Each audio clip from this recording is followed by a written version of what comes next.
Kelurahan Umbulharjo stabil. Stabil. Karena sudah biasa menurun. Jadi stabil. Oh, stabil menurun. Ya. Artinya begini, kondisinya stabil karena di sana itu kan didukung pariwisata yang tinggi. Tingkat kunjungan di Umbulharjo itu setahun 120.000 wisatawan di sana. 120.000 wisatawan. Nah, kebetulan kalau Porkal Umbulharjo kita bikin program di sana 4 juta per bulan untuk per pelaku UMKM. Umbulharjo itu terkendala dengan ego. Oh, ego. Ya. Jadi ego masing-masing itu terlalu tinggi. Kadang-kadang sudah merasa bisa, sudah merasa tahu, sudah merasa pinter gitu. Jadi kalau dikasih tahu, diikutkan di apa, pelatihan atau apa gitu.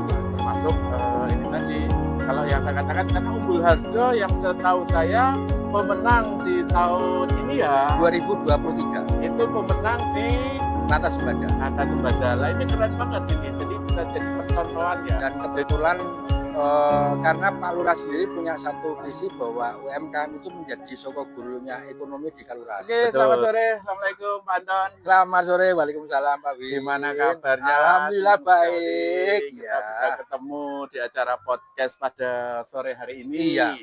Saya hari ini mewakili HIPI Pak Anton. Oke, siap. Ya, kita sama-sama pelaku UMKM. Tentunya banyak hal yang bisa kita bahas.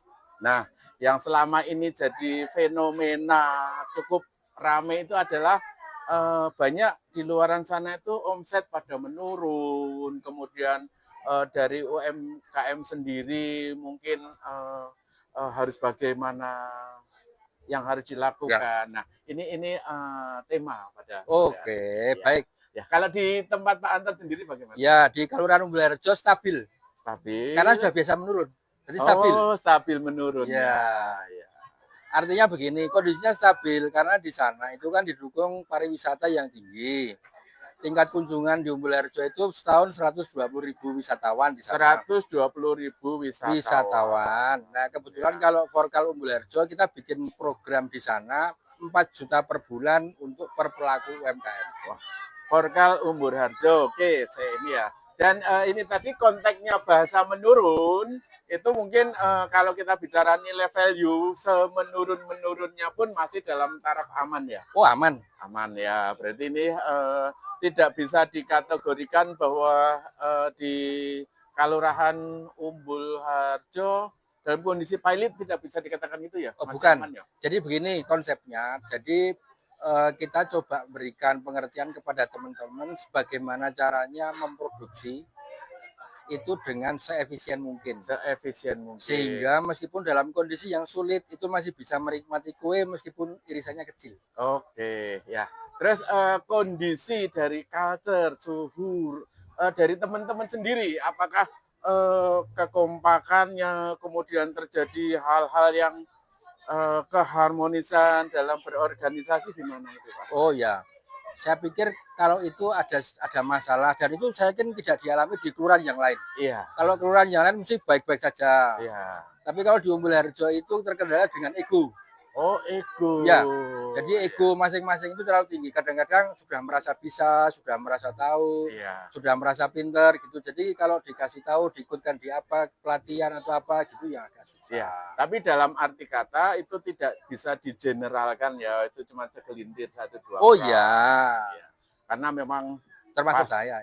Pasti terkendala dan masalah-masalah itu ada di mana-mana. Cuman ada yang mau bercerita, ada yang tidak. Oh ya. Nah, termasuk ini tadi, kalau yang saya katakan karena Umbulharjo yang setahu saya pemenang di tahun ini ya 2023. Itu pemenang di Nata Sembada. Nata Sembada. Lah ini keren banget ini. Jadi bisa jadi percontohan ya. Dari kelurahan-kelurahan lain ternyata dalam kondisi seperti ini pun masih menorehkan prestasi. Wah, alhamdulillah. Itu karena faktor nasib atau memang karena memang semua sudah terkoordinir secara baik? Ya, nasib mendukung, kemudian effortnya juga bagus. Kebetulan support dari pemerintah kelurahan juga bagus. Wah, ini yang nomor ya, jadi support dari kelurahan itu luar biasa. Ya. Dan kebetulan karena Pak Lurah sendiri punya satu visi bahwa UMKM itu menjadi sokok gulunya ekonomi di kelurahan. Betul, ya. Jadi perekonomian itu jangan dipandang enteng dengan UMKM ya. Oh ya, betul. Merasa bahwa nyun sewu mereka-mereka yang sudah duduk manis di kursi PNS merasa wah UMKM Kecil peanut ya, kecil, kadang-kadang dipandang rendah. iya dipandang rendah, wah UMKM ya gitu ngelihatnya gimana gitu ya. Padahal UMKM sendiri sebetulnya mempunyai ini apa kekuatan di dunia apa perekonomian ya, memberikan sumbangsih. Iya betul. Nah, mungkin ada saran-saran bagaimana apa ya dari mereka-mereka yang saat ini perekonomiannya aman, tiap bulan makcling dengan transferan, tiap hari bekerja jam sekian sampai jam sekian dengan seragam yang rapi, sepatu juga meling-meling. Nah, itu karena gosok-gosok. Nah, itu bagaimana dengan ini ya, perbandingan yang itu menurut menurut kacamata. Oke, Jadi, saya ya. panggil Mister Anton ya. Oh siap. Oke Pak.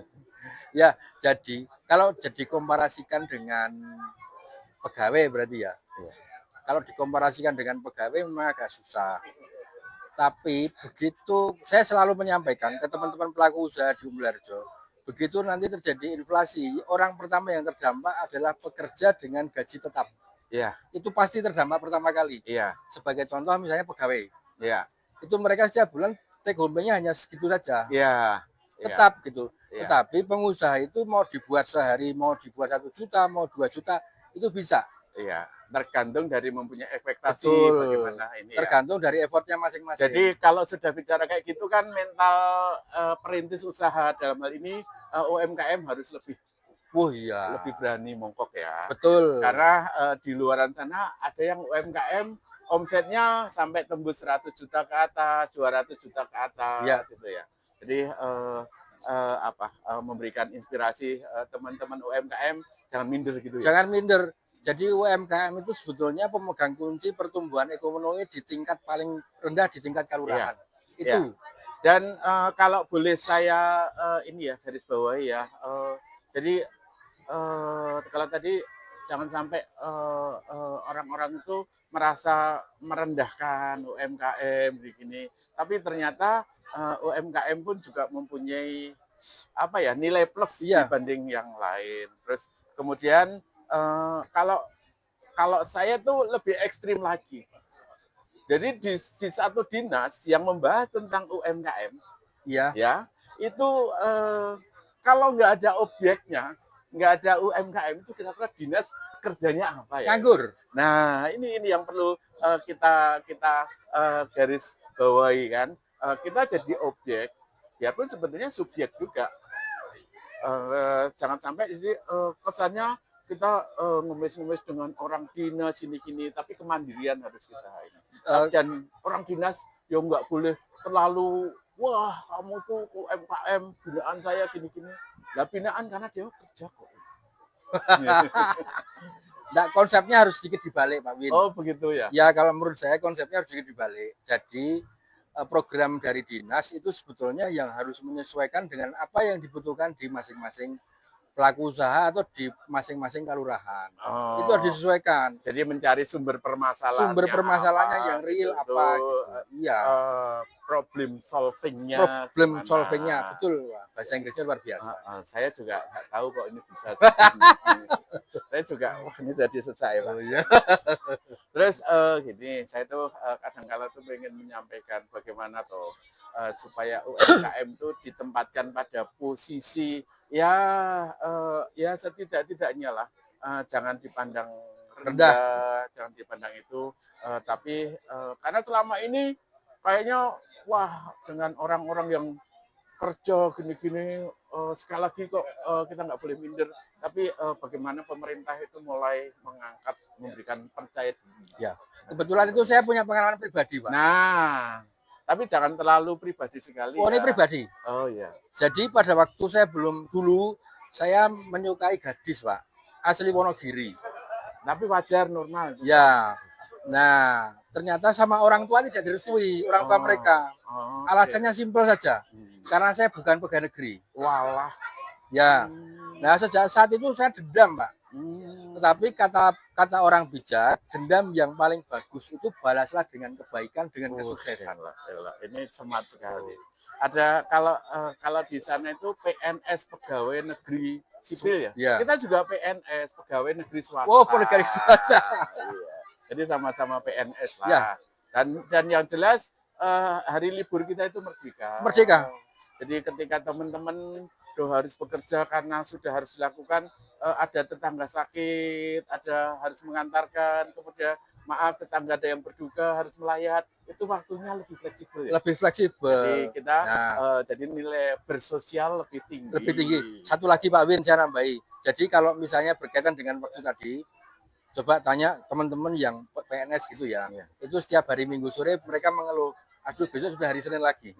Nah, artinya ada semacam ketidakikhlasan di situ. Berbeda seperti kita yang menjadi pelaku usaha gitu, misalnya setiap hari harus bangun jam 3 pagi pun kita bahagia gitu melakukan. Iya, betul. Jadi inilah kalau anu tuh tejoan titah yang harus dilakukan. Wah, aduh luar biasa. Jadi intinya sih mari kita sesama pelaku UMKM kita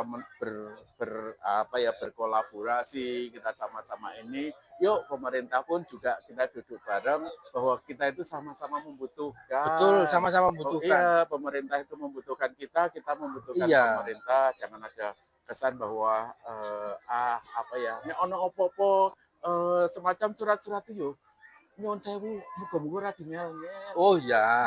Terus, tapi sekarang kan sudah dipermudah semua, Pak. Perizinan, legalitas sudah dipermudah. Gitu ya. Iya. Jadi memang benar-benar kita nggak boleh bicara negatifnya dengan pemerintah juga tidak bicara negatif. Tapi mengkritisi boleh. Oh, mengkritisi. Mengkritisi boleh. Kita memberi masukan boleh. Iya. Nah, ini mudah-mudahan suatu saat celah ini itu bisa semakin melebar. Jadi UMKM itu diberi celah menyampaikan aspirasi suaranya. Nah, ini target-target kita. Kalau saya orangnya vokal, jadi menyampaikan tuh ya memang kita sampaikan sama wakili teman-teman UMKM tuh ya rasanya loro ati nek padane kok kesannya itu kondone dibina tapi kok dibinasakan. Ora apik malah nganti yo itu juga. Jadi intinya kalau suatu saat kita bisa duduk bareng dalam forum diskusi, yuk kita sampaikan aspirasi yang positif. Kuncinya itu tadi Pak. Artinya sama-sama bisa memahami, sama-sama bisa mengetahui, sama-sama membuka hati. Sebetulnya yang sama-sama dibutuhkan apa, yang dibutuhkan pelaku usaha apa, yang dibutuhkan dinas apa, itu harus ketemu dulu. Kita duduk bareng seperti tadi Penjaringan bilang, duduk bareng kita ngobrol, kita bahas itu.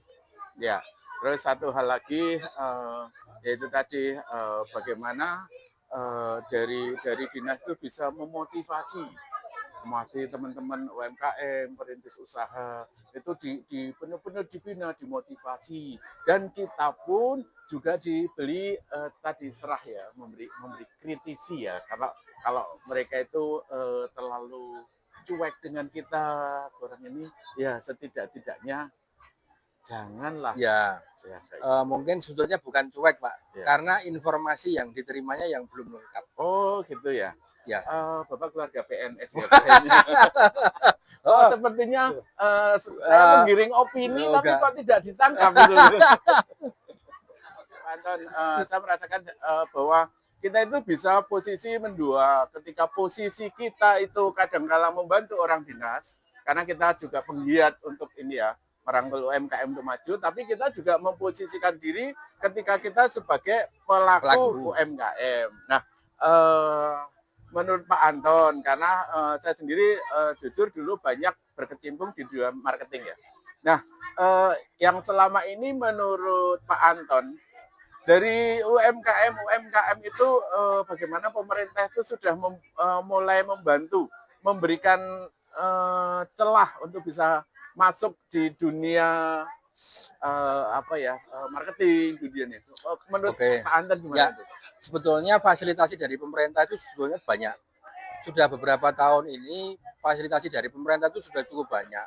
Cuma ada satu hal yang itu sedikit membuat pemerintah dalam hal ini dinas itu mungkin agak sedikit terlena. Satu, pelaku usaha terlalu dimanjakan dengan fasilitasi dengan semua hal yang berbau gratis. Oh, betul. Itu Iya. seolah-olah pelaku usaha dimanjakan. Iya, iya. Kemudian yang kedua, ada beberapa yang tadi saya sampaikan di awal. Jadi kebijakan program, kebijakan dinas itu seolah-olah hanya duplikasi dari tahun-tahun sebelumnya. Oh, Artinya copy tidak paste melihat gitu dari ya. kondisi realita di lapangan. Yang Iya. dibutuhkan apa sih sebetulnya gitu. Pelaku usaha sakitnya pusing, tapi Iya. dikasihnya betadine kan nggak nyambung, Pak. Betul ya. Gitu. Nah, ini saya sendiri juga merasakan sejauh mana memang Disperindak ya, dia memberi apa dengan perda ya tentang semua pelaku bisnis baik itu supermarket atau mal-mal itu untuk memberikan space di mana UMKM bisa masuk ya. Ya. Nah, itu dalam hal ini supaya apa? Supaya UMKM sendiri juga mempunyai tempat. Nah, harapan kita sih mudah-mudahan itu tidak nanggung. Yang terjadi sekarang agak nanggung. Karena itu hanya disupport dengan landasan hukum saja. Iya. Tetapi tidak ada support vokasinya. Iya. Artinya pelaku usaha pada waktu masuk ke situ itu masih nanggung. Artinya belum bisa sampai ke situ, masih terkendala dengan berbagai persyaratan yang sekiranya itu memberatkan pelaku usaha. Betul. Di samping itu harapan kita juga pemerintah itu juga turun langsung lihat kenyataan di lapangan bahwa produk-produk UMKM itu benar-benar enggak terdisplay, mereka memberikan wadah atau enggak. Nah, ini supaya jadi wacana. Kita memang harus berani menyampaikan seperti ini karena biar bagaimanapun juga pemerintah itu kan bisa dikatakan yang menjembatani kayak gitu. Kalau mereka kurang galak ya harapan kita galak. Iya, harusnya lebih galak lagi terutama dalam memberikan vokasi tadi Pak Wi. Ya. Jadi pelaku usaha itu akan dengan gagah berani begitu masuk ke swalayan yang sudah bekerja sama dengan pemerintah kabupaten. Gitu. Dengan percaya diri mereka akan masuk. Lebih khusus lagi yang berkenaan dengan masalah pembayaran. Iya, betul. Pembayaran. Sekarang kita misalnya, karena tidak semua kondisi pelaku usaha itu kan kondisinya merata. Betul. Tidak sama, tidak semuanya berhasil. Belum sudah maju sekali. Gitu. Tetapi masih ada beberapa yang itu masih di bawah rata-rata. Dan itu modal itu sangat berpengaruh sekali. Kalau kemudian dia nitip produk, kemudian dibayarnya 2 minggu atau 1 bulan, ya dia tidak bisa beroperasi lagi. Salah satu contoh ya, ini produk kita. Ini dari modal sekian, ketika masuk di satu toko, itu bisa dari 2 kali lipat. Harganya? Iya. Padahal belum tentulah kita keuntungannya itu. Nah, dari sini kan ini nanti akan berdampak pada returnable. Akhirnya produk itu tidak laku secara cepat. Kemudian kalau itu terjadi retur, wis pembayarannya harus mundur, istilah di retur. Nah, itulah nantinya itu nek UMKM berarti tangisan Cina loh. Tangisan India. Nehi menangis karo nangis itu loh. Ya itu tadi. Jadi dampaknya itu ada beberapa. Nanti soalnya itu nanti dampak efeknya itu efek berantai gitu. Nanti setelah produksi, untungnya yang didagangnya beli beras nggak bisa beli beras, mesti sampai ke sana. Ini benar-benar mudah-mudahan suatu saat itu ada semacam kota ungkapan curhat dari teman-teman UMKM. Sudah mulai dibuka Pak Win. Sudah mulai dibuka ya. Meskipun sebetulnya sifatnya masih personal gitu, tapi alhamdulillah sudah mulai dibuka. Oke ya. Ini yang saya harapkan benar-benar itu pemerintah itu memberi celah UMKM itu menyampaikan aspirasi, kemudian pemerintah pun juga akhirnya tahu, oh ini toh kendala yang sebenarnya. Betul. Jadi permasalahannya apa? Jadi lorone opo gitu. Tidak hanya katanya. Oh iya betul. Tidak hanya berdasarkan laporan saja. Terus kemudian ya mudah-mudahan ya nyun sewu kalau saya vokal, mereka kan juga digaji dari pajak. Ditransfer. Oh iya. Ya otomatis kan kerja ikhlas, kerjanya juga akan menghasilkan, tidak hanya sebatas kerja tiap hari jam sekian, pulang jam sekian. Tapi growth-nya ada enggak kenaikannya? Karena sifatnya rutinitas dan duplikasi tadi. Jadi flat Pak. Iya. Kalau dibuat garis itu flat gitu. Iya, iya. Bukan TV yang flat, TV flat larang regane. Iya, dan saya itu orangnya tidak takut kok diceng. Oh, ya. Di blacklist. Ya, di Wah. blacklist, ya. Wah, Pak Win Kayaknya kita terlalu senasib formal ya kita. gini-gini, ya. Tapi ya bagi saya ya asalkan saya tetap berjuang gini-gini ya kan rezeki itu sing buka besar Betul. kecilnya itu bukan dinas ya. Iya. Tapi ya sing kuoso Ya, ya. sing ngecat Lombok. Nah, sing ngecat Lombok. Keren banget ini bahasanya itu. Iya. Iya, sing ngecat Lombok. Sing ngecat Ya. Lombok. Jadi, Jadi selagi jangan takut. Kita mau eh, dibenci, mau diceng gitu, wong Iya. mau disenengi, mau dibenci, mau di Iya. blacklist gitu tetap Iya. kita tetap jadi Jadi bakul sambal sepaham ya kita ya. Oh iya. Mudah-mudahan nanti pemerintah semakin banyak memberi celah kepada UMKM untuk semakin maju. Kemudian jangan anti kritikan Iya. kita diberi kayak gitu. Nah, dengan cara seperti itu karena kita kalau mau ngomong kan kita juga bisa tahu kekurangan-kekurangan dari Betul. pemerintah. Kami bisa ngomong itu kan karena kami mengetahui secara langsung posisi Nah. kondisi yang di paling bawah itu loh. Iya. Akar rumput itu kita paham sekali. Iya, iya. Betul. Gitu Pak. Jadi Iya. makanya kita berani ngomong, bisa ngomong kondisinya seperti apa itu karena kita paham kondisi. Iya. Ini nanti akan jadi viral enggak ya? Oh, enggak apa-apa, enggak takut apa-apa. ya? Walah, Ada ngapain? payung hukum ya? Oh iya, enggak Ya, apa-apa. dan ini yang membackup ini juga sarjana hukum. Oh Dia iya, juga aman punya berarti. ini Aman. dan kita sekali lagi jangan ada rasa takut untuk menyampaikan. Iya. Yang penting itu benar. Ya. Ya. Nah, itu mungkin kondisi yang dialami teman-teman beberapa di forum di Kalurahan, di beberapa forum Kalurahan yang lain. Jadi mereka takut untuk menyampaikan aspirasi, takut menyampaikan ke pemerintah Kalurahan. Iya, betul. Jadi akhirnya hak mereka, kesempatan mereka terbelenggu. Betul. Jadi ya ibaratnya yo jadi ini ya maju juga tidak, mundur juga tidak. Iya, posisinya benar-benar tidak. Betul. Tidak. Oke, kayaknya perbincangan ini akan semakin asik. Next-nya kita akan sama-sama kupas. Tapi intinya tagline yang harus kita garis bawahi, highlight-nya. Nah, itu tadi bahwa UMKM semakin mendapat tempat, semakin disupport oleh pemerintah. Siap. Dan UMKM jangan minder.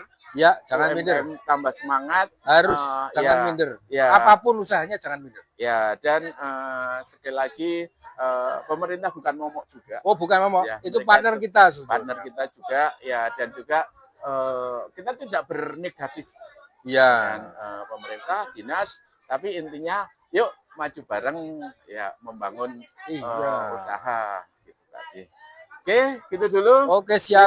Terima kasih kehadirannya Pak Anton. Ini mudah-mudahan benar-benar perbincangan yang akan memajukan ya kemajuan kita bersama. Kami mewakili dari komunitas atau HIPI ya. HIPI di sini itu himpunan pengusaha pribumi Indonesia. Pribumi dalam arti kata kita bukan yang tidak itu, tapi yang lahir dan punya KTP di Indonesia. Ya, mudah-mudahan nantinya HIPI bisa semakin berkembang, bermanfaat untuk kita semuanya. Terima kasih. Saya titip salam buat Pak PJ Ketua HIPI. Oh, Pak PJ Ketua HIPI.